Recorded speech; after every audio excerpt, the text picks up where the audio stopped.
Okay, up next we have a keynote on crypto regulation from Alex Konanykhin. He is the CEO and founder of Konanykhin. Please welcome him to the stage.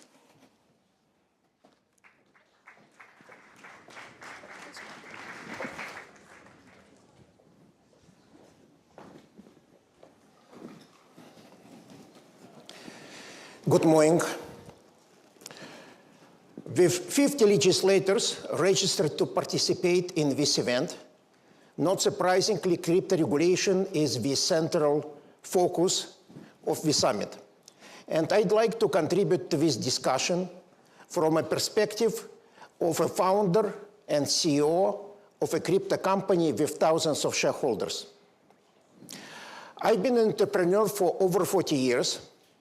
I started at 18 in Russia, my native country, and by 25, I've created the largest bank in the Soviet Union. Unfortunately, then I was kidnapped by KGB, which wanted to take over my bank. I was able to escape, and I chose not to return to Russia. The kidnapping was in Hungary. I chose to come to the United States and start anew. After 30 years of providing IT services to US corporations, I created Konanykhin in 2022 in partnership with Silvina Maskini, an extraordinary entrepreneur who is going to be presenting her keynote tomorrow. Rosie Reyes presented Konanykhin in various events in different countries as one of our directors. She likes to joke that she's created more money than any other person on the planet. And she's right. She's made more money than Elon Musk or Warren Buffett. As the Treasurer of the United States, she printed $1.2 trillion. You probably still have banknotes with her signature in your wallets. This $1.2 trillion emission of cash is just one example of the degree to which our country benefits from controlling the most used fiat currency in the world. But cash is quickly becoming a thing of the past. Money has always been evolving, from seashells and other primitive forms of money to gold, paper, plastic, payment apps, and now finally to blockchain, to cryptocurrencies. The United States can lead that future of money, just as it leads tech through Silicon Valley, finance through Wall Street, entertainment through Hollywood.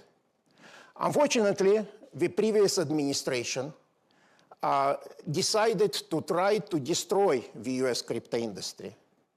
The previous SEC chairman started his notorious war on crypto, which was so dirty that a federal judge fined the SEC $2 million for gross abuse of power, and 18 states sued the SEC for constitutional violations. And at this point, I may be already losing your attention because it all sounds like old news. The war on crypto is over. Well, not so fast. Unfortunately, it still continues. Unfortunately, our company is still the target of the very same people which Gary Gensler tasked with the objective of destroying Konanykhin to preclude our public listing on the New York Stock Exchange. Those people fabricated grotesquely absurd charges against Konanykhin in the very final days of Gary Gensler's chairmanship. And they are still being persecuted by the SEC despite having been likely the most compliant crypto company in the country. In fact, we were the only cryptocurrency company which chose to be fully audited and publicly reporting. Our compliance standards were so high that we passed through 2 exhaustive, year-long investigations of the SEC with no violations found. Investors loved our transparency.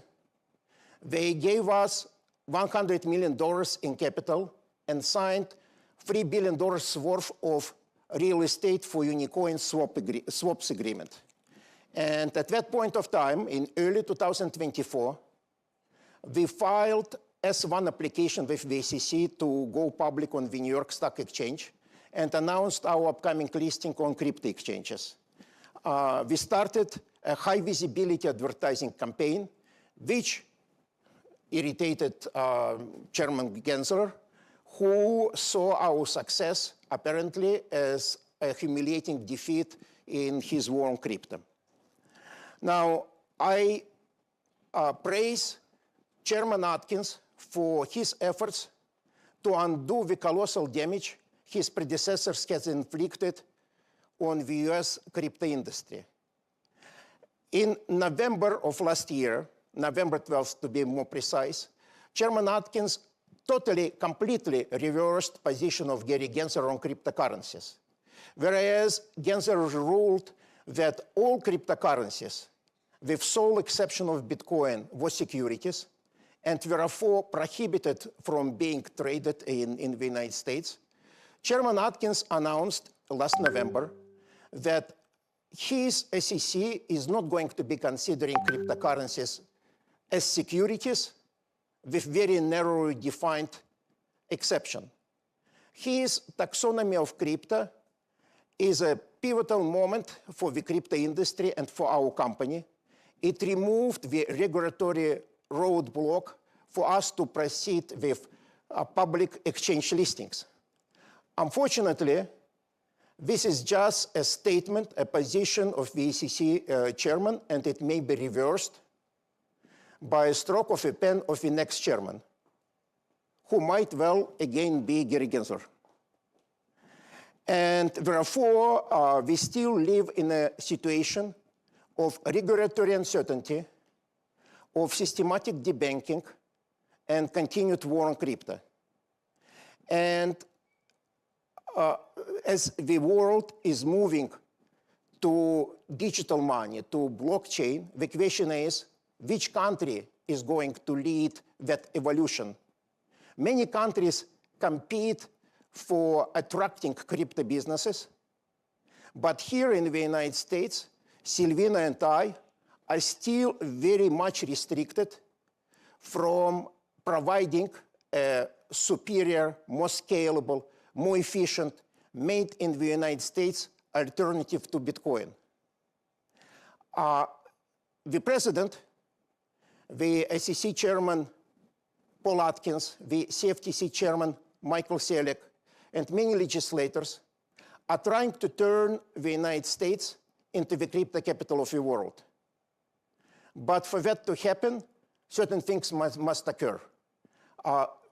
The Crypto Market Clarity Act needs to be passed. Systematic debanking of crypto companies has to stop. And equally importantly, the dirty war on crypto lawfare initiated by Gary Gensler must be terminated. That's my opinion, and thank you very much for your attention.